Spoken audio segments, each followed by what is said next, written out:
Hello everyone, my name is Lakin Harris, and for the Cool Tool assignment, I have chosen to show all of you how to navigate the cool tool called Flocabulary. And some of you may be wondering what kind of website Flocabulary is, and I'm here to tell you that it's a fun website that provides educational videos for teachers and students in all subjects.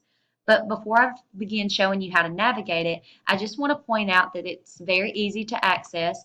All you have to do is go to your search bar and type in www.flocabulary.com. And as soon as you type that in and hit enter, it'll bring you directly to the page that we are looking at right now.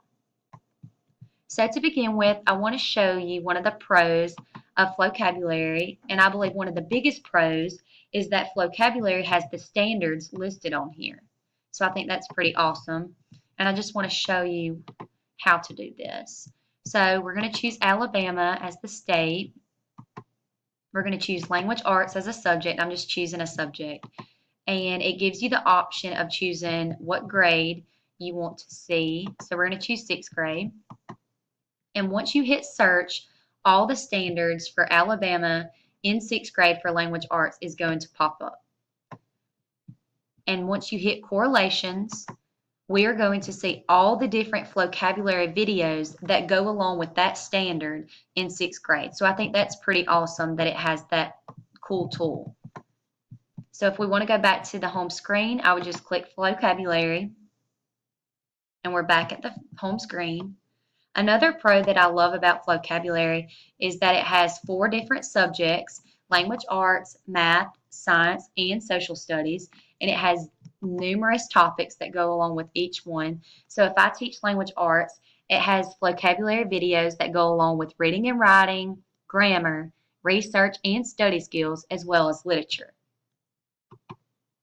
And let's just click on one of these. So if I taught math and we were going over multiplication and division, these are all the different videos that Flocabulary offers. And those videos may be on multiples of 5 and 10, dividing by 2, dividing by 9. So they have all different types of videos for each subject. But let's actually watch one so you can see what kind of videos that they offer. So I teach English, so let's click on grammar. And I'm actually teaching the subject nouns right now. So let's click on nouns and see what kind of video displays.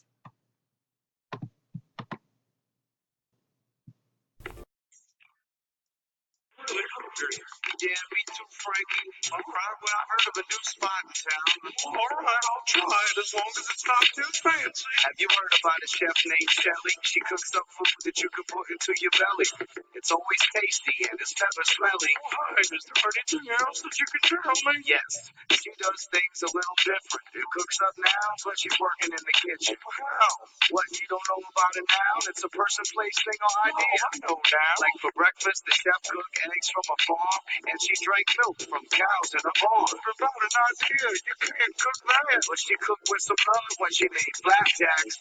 Most nouns you can feel with the senses, but ideas you have to think about. Oh, I get this. After cooking, Shelly was looking around and saw we were ready to devour some nouns. The flapjacks, eggs, and milk weren't enough, so she went into the kitchen and made some other stuff.